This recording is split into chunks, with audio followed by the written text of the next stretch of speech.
Hello, this is William Castillo for CPP1, Take 2. I'm going to be discussing the Heinz Dilemma a little bit more. That kind of hit home a little bit, and even though it was the first day of class, it really showed the direction that the class was kind of going. And being married with, a wife and son and another one on the way, it really made me think about what I would do in that situation. Like, I'm not a baller by any means. I live within the very real means of, the average American. And getting put in a situation where, the mother of my children may not be around and there is literally a cure out there for it. What would I do? And the class kind of chuckled a little bit about when people said that, oh yeah, they would go, kicking down doors and everything like that. And, acting like that was completely almost unacceptable, amusing behavior. And it struck a chord with me a bit because I'm wondering why that isn't. Maybe it's because I'm married that it hits me harder. Maybe it's because of my time in the military, being overseas, that I know that the use of extremes is often necessary to solve extreme situations. And sometimes you really can't rationale with people who only think in their aspect of it.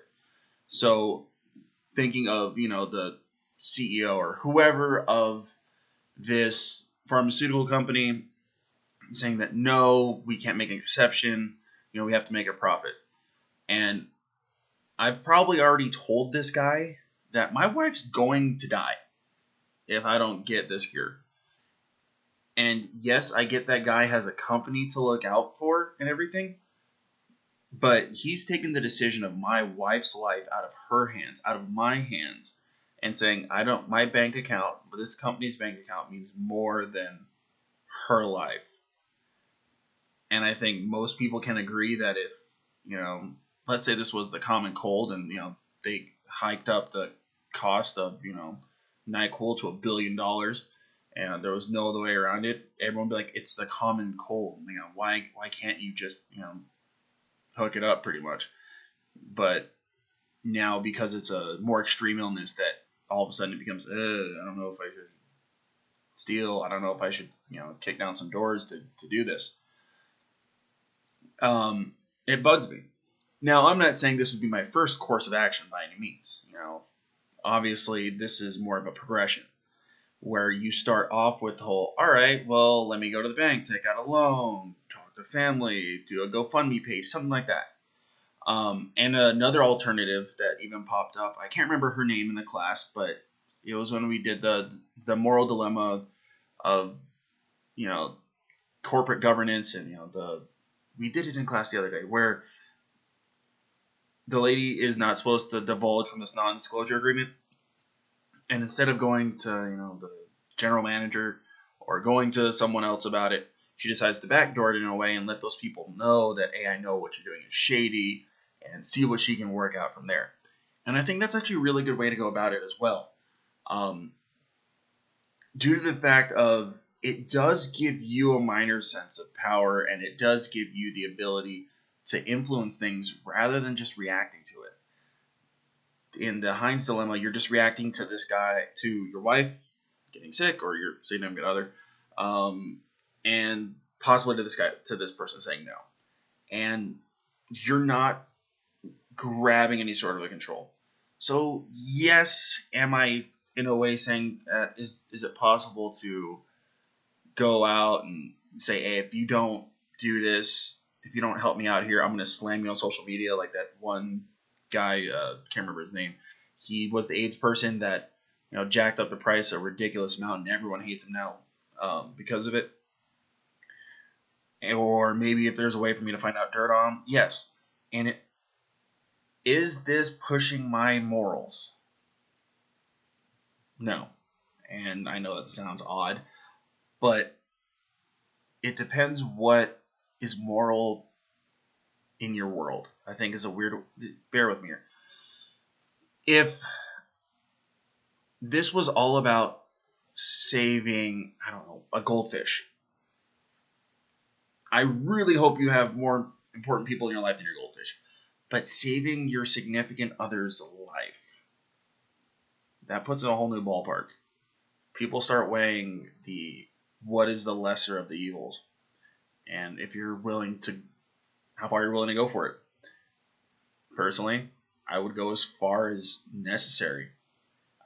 And a couple of YouTube videos I watched about this, and people saying that, oh, well, I wouldn't want to set that example for my son. You wouldn't want to set the example that you are willing to go as far as humanly possible for something that you truly believe in, for someone in need, in dire need. I'm not stealing the TV that I really want to watch, Super Bowl 51. I'm not, cheating on a test and going by all means about it. Those are things that I can change if I apply myself in different ways. This is an end-all be-all. And I know I kind of went off on a few little tangents here, and I'm trying to rope it back together. But it's the simple fact of this. How far are you willing to go for the person you love, for the person that, means more than anything to you? And who are you willing to hurt to do that? It's one we got to ask ourselves. And hopefully we don't have to ask ourselves. Hopefully no one gets put in that situation. But I know people are put in that situation every single day. And my heart goes out to them. And I hope that some helping hand goes out. But it's not what I'm here to discuss. So that's my take on the Heinz Dilemma. And kind of when I went over and molded around a bit when I got home.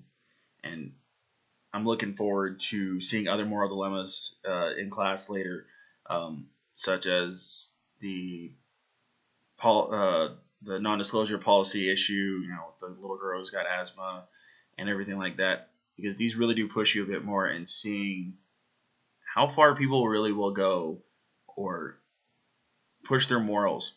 Because in a way, there's not really a right or wrong answer to most of these. It's a right or wrong answer to you, but not to us as a whole. So this concludes my YouTube video for CPP1 Mr. Ghost. I hope this enlightened you on how I've thought about this subject, and have a good rest of the semester. Peace.